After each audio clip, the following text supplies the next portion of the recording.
At this place in history, we're in Burlington's Old North End with Executive Director of the Vermont Historical Society, Steve Perkins. Steve, what are we doing today? So we're in front of this kind of interesting building here behind us, which was the home and business of a pretty important family generationally to this part of Vermont. So Elise Guyette, author of Discovering Black Vermont, is going to join us and tell us what went on here. Well, we're standing in front of a house that used to be called the Pates, or the Pates Hotel, and it was owned by two generations of African-American Filipino family. So for 67 years, this was owned by two generations of the same family. So the family that lived here was Cleta Harrison King Pate. She's from the Philippines. First of all, she married a William King, who was a Buffalo soldier in the 10th Cavalry. And then later she married Frank Pate, who was also a Buffalo soldier in the 10th Cavalry. So there's a connection there, though, between the Philippines and the 10th Cavalry, right? Yes, absolutely. They were there, you know, right after the Spanish-American War for what the United States called the Philippine Insurrection. And then they came to Fort Ethan Allen in 1909. Cleta was married to William King.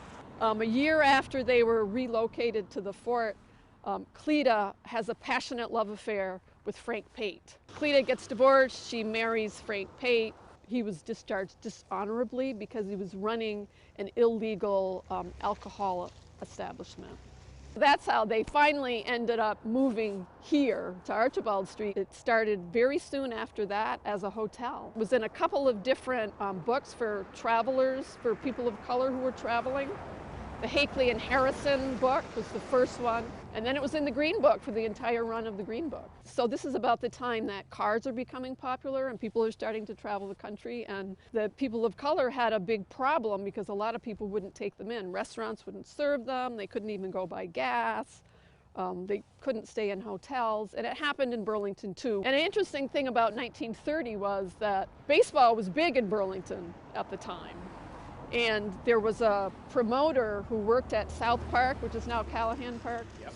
And nobody was coming to the baseball games. Nobody was interested because the team was so bad.